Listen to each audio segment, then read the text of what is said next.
Glad to have you back. Now, as the war between Ukraine and Russia takes a new dimension with the reported arrival of over 3,000 North Korean troops in Russia, the world paying attention to the war which began on February 24, 2022. Joining us on the STV News Blitz live from Kyiv, Ukraine via Zoom is an international journalist and the anchor of our weekly show Around the World with Dane Waters. Can you hear me? Hold on a second. There we go. Can you hear me? Yes, I can hear you clearly. Hello, and thanks for joining us on STV News. Thanks for having me. Okay, Dane, first of all, where exactly in Ukraine are you at the moment, and what is the situation across the country? Well, I'm in Kyiv, Ukraine, the capital of the country, and as you see behind me, I'm in close to Independence Square, one of the major centers for the city. And you can also see that there's a lot of destroyed military equipment in the background, remnants of the war. Just shows how close the war is here to Kyiv.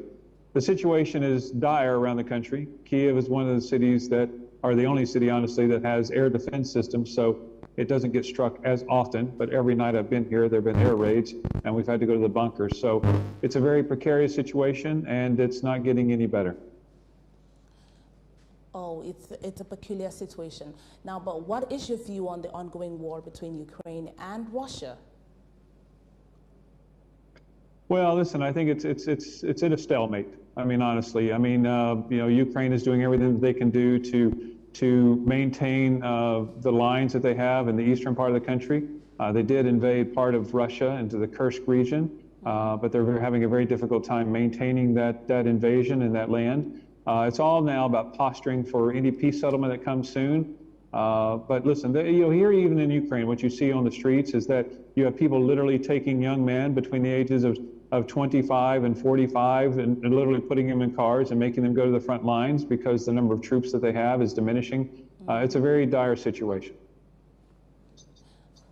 The West, led by the United States with a great support from the NATO countries, keep rooting for Ukraine to win this war. And they're supporting it with heavy funds, military hardware and intelligence, as Russia also rallies its non-Western allies, including North Korea. What does the arrival of about 3,000 soldiers from the Asian nation to support Russia mean to the ongoing war for this war? Well, listen, on both sides of the war up until now, there have been foreign nationals that have come in to support either side. But what makes this a game changer, potential game changer, is that North Korea has the largest standing military in the world with 1.2 million troops.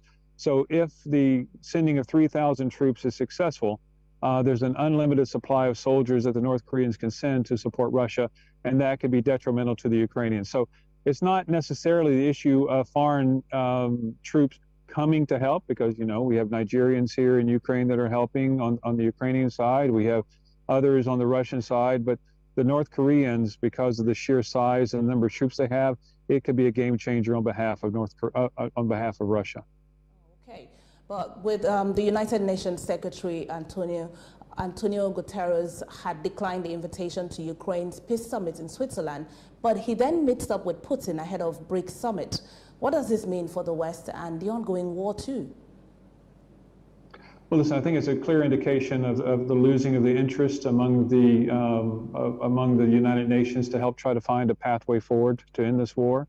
It's not acceptable that the UN General Secretary would not meet, or I mean, not go to the peace summit, because the peace summit is designed to find solutions, and I think the UN would be very critical. But to me, it just shows that the United Nations is losing clout in all areas. And it just shows that other nations are going to have to step up and help find solutions to this crisis.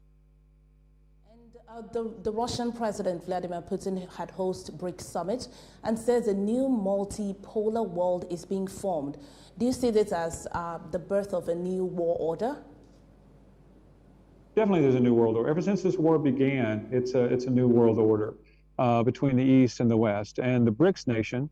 Which are some of the largest economies in the world, Russia, India, Brazil, and then they're adding Egypt and some other Middle Eastern countries to the BRICS. It's a very disturbing change that has happened. And I think that it could this war, no matter what, is going to redefine the world balance. And the Western nations, America and others, really need to step up. Otherwise, China, Russia, India, Brazil, South Africa, and the BRICS nations are going to come in and set the global agenda, which is not going to be pro-democracy and pro-freedom. Well, Dane, at this point, do you see any of these countries winning the war, or do you see this war coming to an end anytime soon, and why? Well, listen, it depends on what you define as winning the war. I mean, the Ukrainians have said winning the war is that all Russian soldiers have left Ukrainian territory, which honestly is just not feasible. There's just no way that the Ukrainians, no matter what military might they have, that they're going to be able to get Russians out of Crimea and the Donbass region. As I said earlier, it's a stalemate. I think next year will be a very critical year for the solutions. I think there will be a peace deal. But what sadly is going to happen is going to be a peace deal which empowers Russia more than Ukraine, which I think will be to the detriment of the free world. And we all need to be very, very worried about the outcome of this war. All right, I have been speaking with international journalist Dane Waters, who is reporting live from Ukraine for SCV News. Also, you can join him on Around the World with Dane Waters every Tuesday at 9:15 hours Nigerian time.